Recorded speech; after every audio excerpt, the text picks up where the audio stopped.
Shy girl visits the ER for an intimate emergency, unaware her doctor is a millionaire, and falls for her. The fluorescent lights of the emergency room flickered above, casting a sterile glow across the rows of tired faces and aching bodies. Maria Alvarez sat in the farthest corner, curled inward, as if trying to disappear into her oversized sweatshirt. Her hands rested protectively over her lower abdomen, fingers twitching slightly every time another wave of pain crept through her. She glanced around the room, eyes darting nervously between a man coughing into his sleeve, a child sobbing in his mother's lap, and the bored receptionist clicking her pen against a clipboard. Every noise felt like it echoed, loud, too loud. She kept her gaze low, focusing on the fraying seam of her jeans, trying to hold herself together. She had waited 3 days to come here. The discomfort had started quietly, a dull, annoying ache, but it had grown worse, and now it burned. She knew it was something intimate, something she would not even speak aloud to her sister. But she had no insurance, no doctor of her own, and definitely no money to waste. Coming to the hospital was a last resort. It felt like surrendering. A nurse called her name. "Maria Alvarez?" She looked up, startled, as if being caught.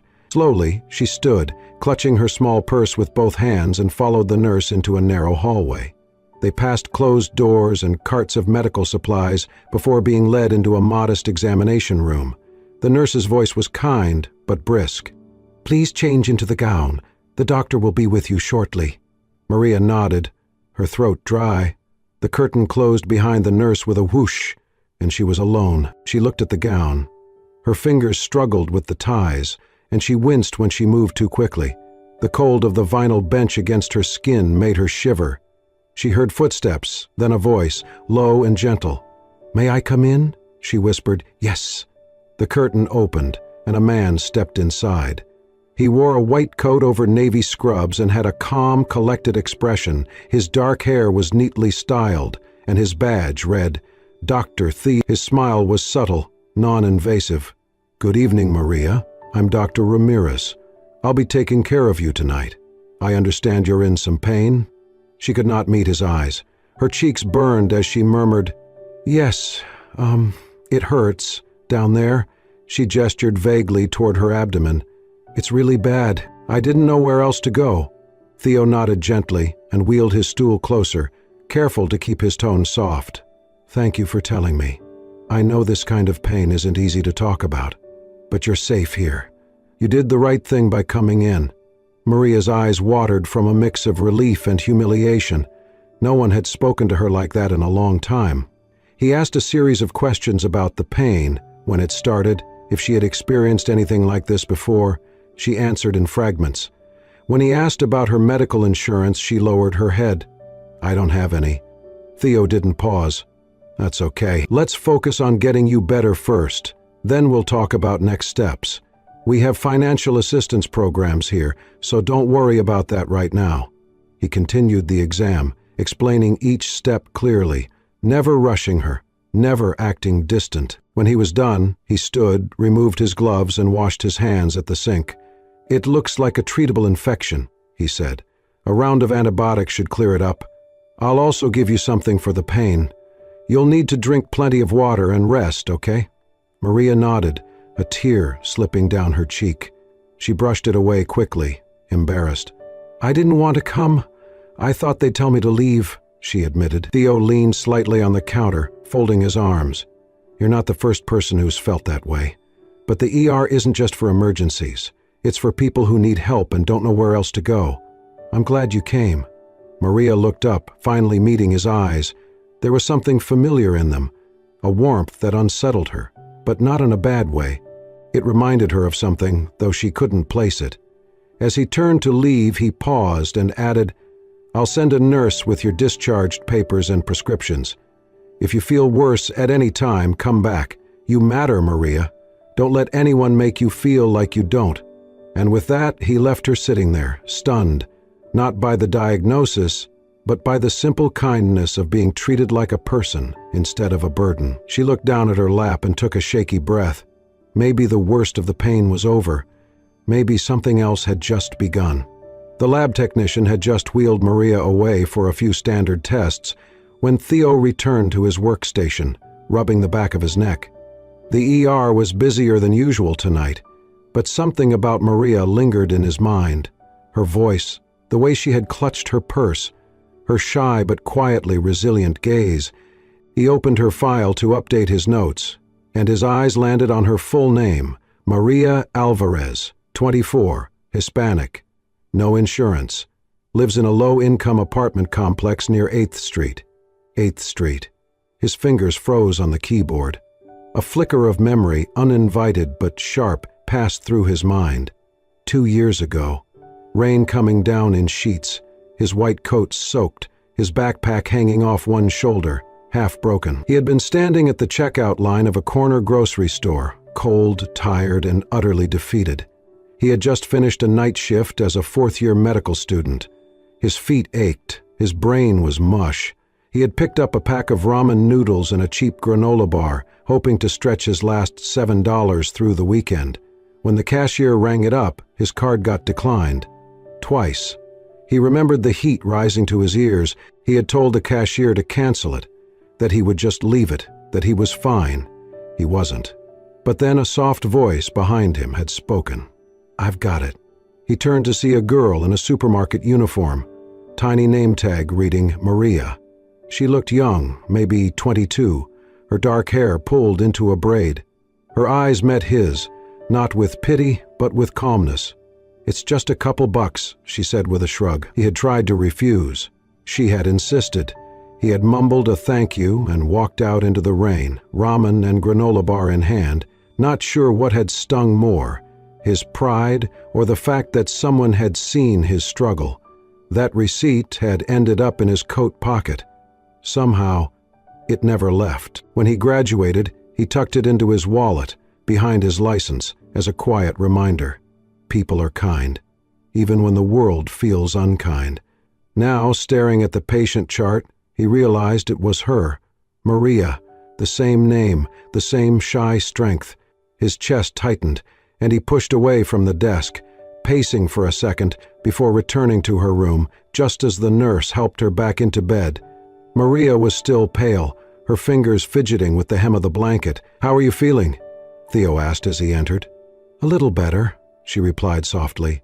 "They said the results will be ready soon." He nodded and sat on the edge of the nearby stool, watching her for a moment. Then, carefully, he asked, "Did you ever work at a little grocery store near 8th Street?" She blinked, surprised. Yeah, I used to work the night shift there." "Why?" His smile was gentle. "You probably do not remember me, but I remember you." She tilted her head, unsure. "What do you mean?" He leaned back slightly, his voice calm but warm. 2 years ago, it was pouring, I was broke, exhausted, and trying to buy some instant noodles and a granola bar. My card got declined, and a girl in a blue vest stepped forward and paid for me." Maria's eyes widened. "Wait, that was you?" He nodded. "I never forgot it. I kept the receipt. Still have it." Her cheeks flushed, both from embarrassment and disbelief. "That was nothing, just $2. "It was everything," Theo said quietly. "I was at the end of my rope that night, and a stranger reminded me the world still had decent people in it."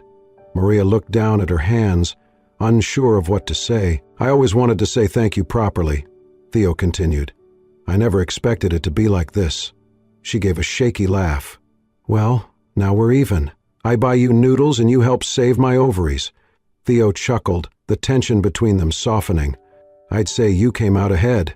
She smiled for the first time since walking into the ER, and in that small room, beneath the hum of fluorescent lights and the quiet buzz of machines, something shifted, not because of a grand moment, but because kindness had come full circle. Two people who had crossed once, in the shadows of hardship, finding each other again, under very different lights. Maria kept her head down for the next few days. The moment she got home from the ER, she had searched Dr. Theo Ramirez online, and what she found made her heart sink. He was not just a doctor. He was one of the youngest co-founders of a growing medical tech startup focused on low-cost care and community access. His name appeared in journals, interviews, podcasts. The ER she visited was only a part of what he did. He was in every measurable way successful, brilliant, out of reach. And she had spoken to him like he was just a kind stranger. That Monday, when the clinic called her for follow-up care, she rescheduled, then canceled. Then rescheduled again, on days she was sure Theo would not be on call. She did not want him to see her again. Not when she knew what he was. Not when she was just Maria Alvarez, cashier and part-time babysitter.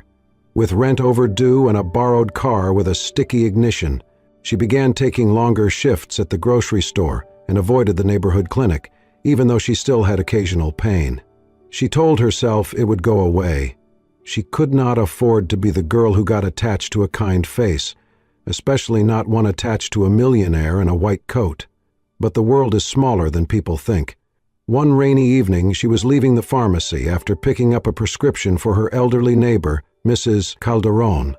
The woman's cane had slipped on the wet pavement, and Maria had wrapped an arm around her, guiding her slowly under the awning. It was pouring now, wind whipping the rain sideways. Maria had no umbrella, no jacket, just her faded work sweater. She tucked it around the old woman's frail shoulders and stood close, shielding her with her own body as they waited for the bus that would not come. She was laughing softly with Mrs. Calderon about the rain when she heard a voice behind her. "You always do this?" She turned, and there he was, Theo, standing under a dark umbrella, his scrubs half covered by a long black coat. His eyes were focused on her, not the rain. Maria's heart dropped. "Dr. Ramirez," he ignored the title. "It's Theo. And I should be the one asking, what are you doing here soaked through?" Maria tried to collect herself. "Just helping my neighbor. Her pharmacy does not deliver." He stepped closer, handed his umbrella to Mrs. Calderon without a word, and shrugged off his coat. Before she could protest, he draped it around Maria's shoulders. "You'll get sick," she murmured, embarrassed. "I'll survive," he said. They stood like that for a moment, under the weak yellow glow of a streetlight, wind cutting between buildings, the smell of wet pavement rising around them. Theo looked at her, really looked. "I wondered why you kept rescheduling," he said quietly. "Now I know." Maria looked down. I did not want to make things awkward." He tilted his head. "Why would it be awkward?" "Because you're you and I'm me." She waved a hand vaguely, still clutching the paper bag of medicine. "I did not even graduate college. I live in a room I rent from someone's aunt. My best friend is 78 years old and has arthritis." Theo let out a breath that was almost a laugh, but not mocking, just amazed. "And yet," he said, "you're the one standing in the rain for someone else." She looked at him, confused. He continued, "Maria, when I was in medical school, I thought success would be money, influence, getting out of the struggle. But then someone gave me $2 for a meal I could not afford, and it changed everything." Maria flushed, shifting on her feet. "I did not mean anything by that." "I know," he said. "That's what made it mean so much." They fell quiet again until the bus finally turned the corner.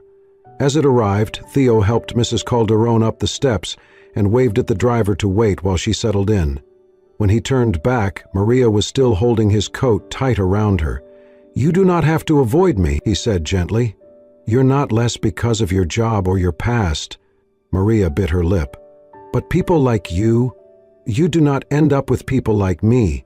Then maybe people like me have been looking in the wrong places." The rain began to let up. Maria exhaled slowly. Theo gave a small smile, stepping back. "I'll see you at your next follow-up?" She hesitated, then nodded. As he walked away, she stood still, Theo's coat still warm around her shoulders. She did not feel worthy yet, but maybe, just maybe, she could start believing she was not as small as she thought. Maria never quite stopped feeling like she was walking in someone else's world. The hospital corridors, the polished floors, the quiet efficiency, it all felt too clean, too far removed from the sharp realities of rent, groceries, and broken-down cars. She kept to herself during her follow-up appointments, answering questions politely, never lingering, and yet things started happening. The first was a bill she never received.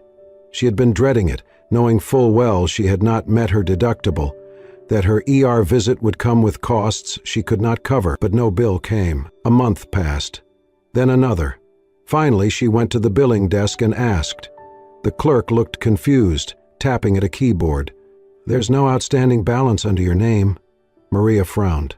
"That can't be right. It's been resolved," the woman said kindly. "You're good." Maria walked out with a swirl of confusion in her stomach. Then came the vitamins. One afternoon, she returned from work and found a small brown package on her doorstep. Inside was a bottle of high-quality multivitamins, with a note that read, "From your friends in the Community Health Initiative." There was no name, no return address. She held the bottle in her hands, heart thudding. It was nothing flashy, but it felt intentional.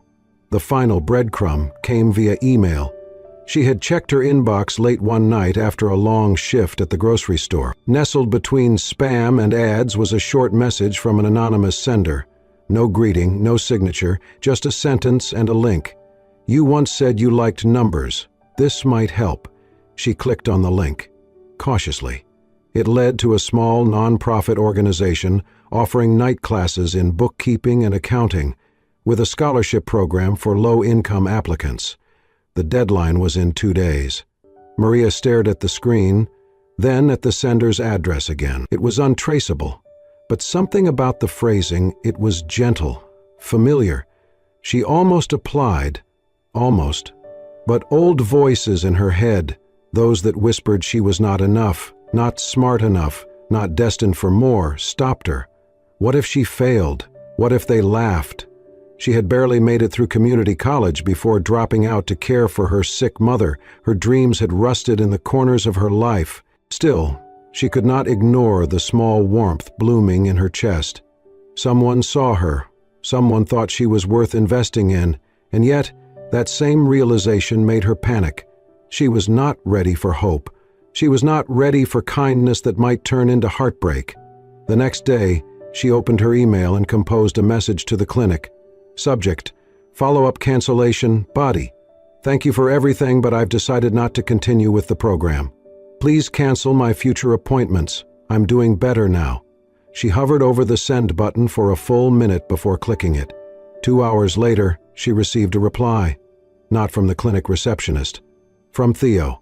Subject: follow-up cancellation. Body: Maria, I respect your right to choose what's best for you, but please do not let fear speak louder than your future. You once offered a stranger a simple act of kindness.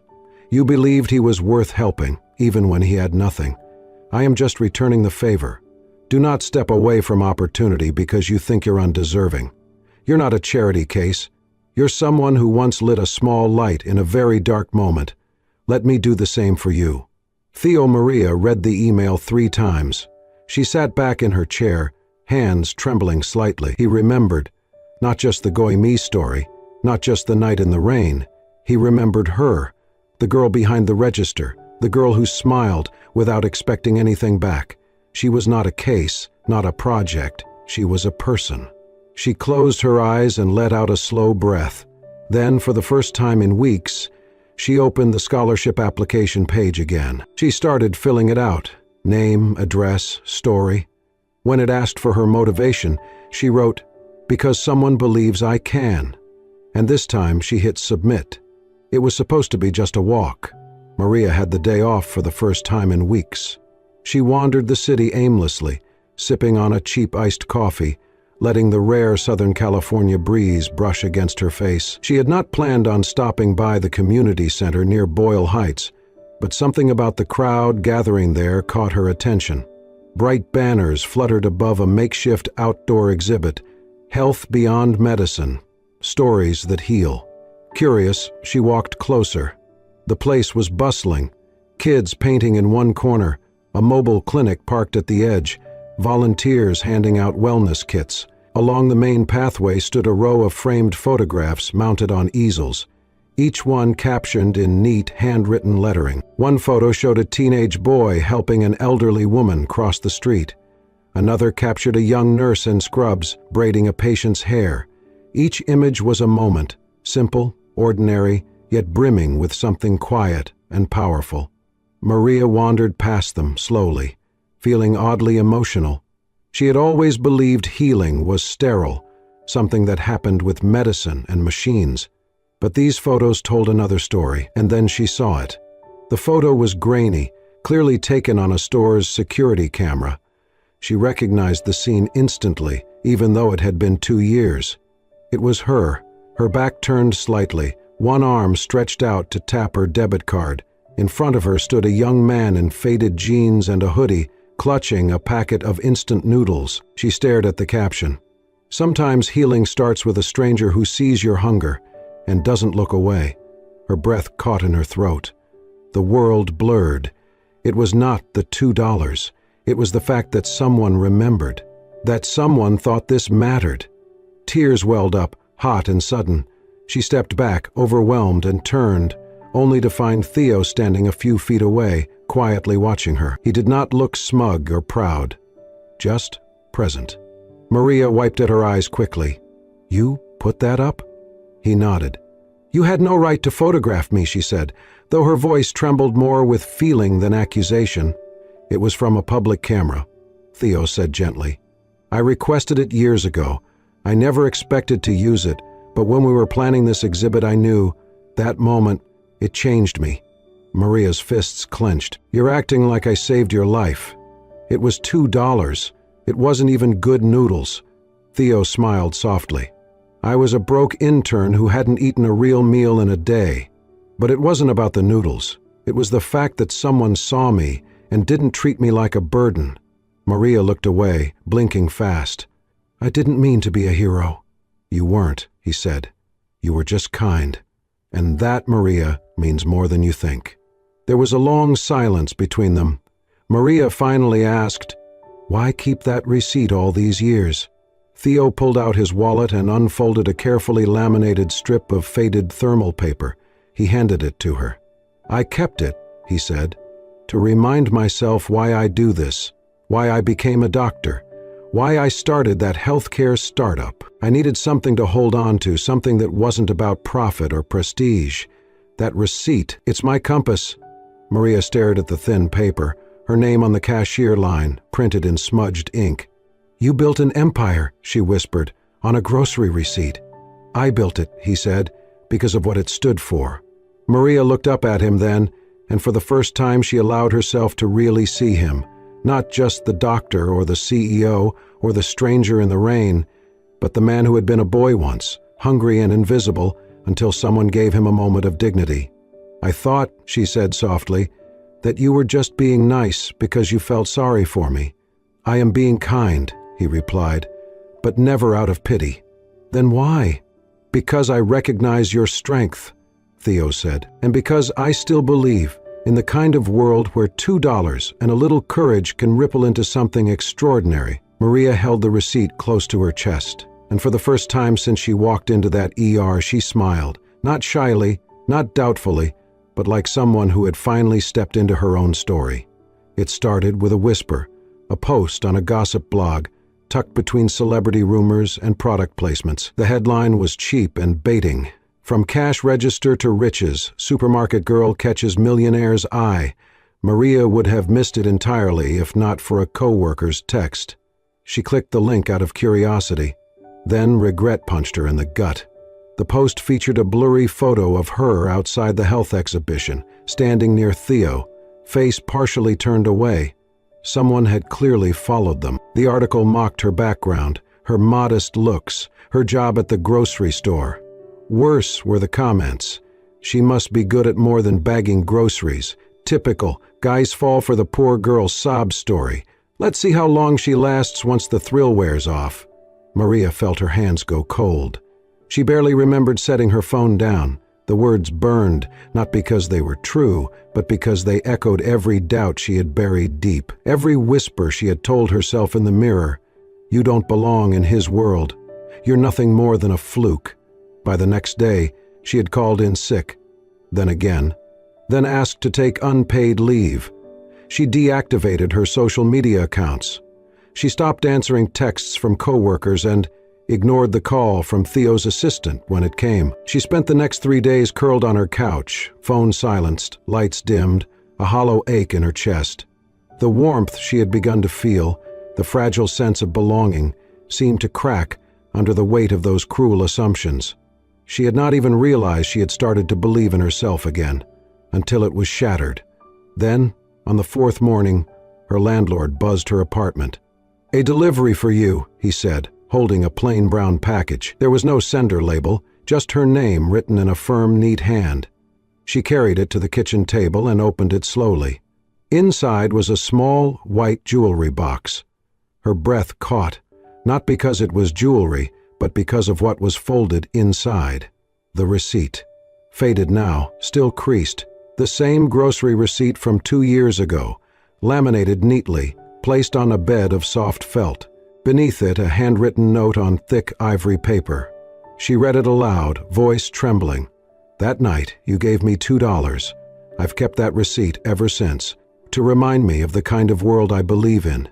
Today, I return 2 things in exchange: trust and a chance at love." No name, no signature, but she knew. Maria held the note for a long time, her fingers tracing the edges.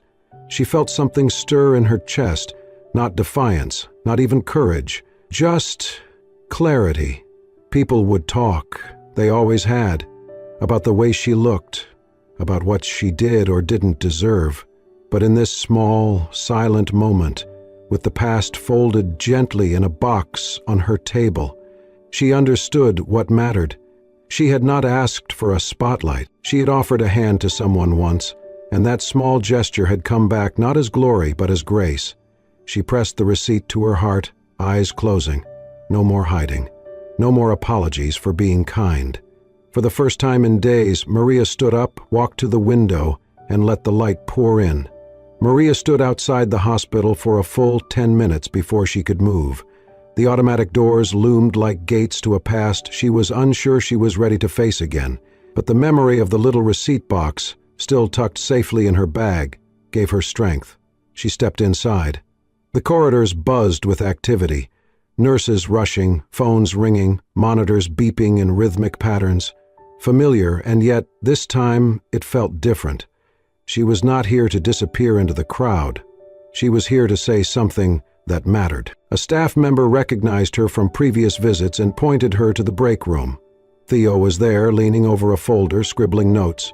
When he looked up and saw her, his eyebrows lifted in surprise, but not the kind laced with judgment. Just quiet gladness. "You came," he said simply. "I did," Maria replied, voice soft. "I had to." Theo closed the folder and gestured to a chair, but Maria remained standing, clutching the strap of her purse. "I still get scared," she said, forcing herself to hold his gaze. "Of what people think, of not being enough, of being someone you might someday regret knowing." He did not interrupt, just waited. "But," she continued, her voice steadier now, "I realized something.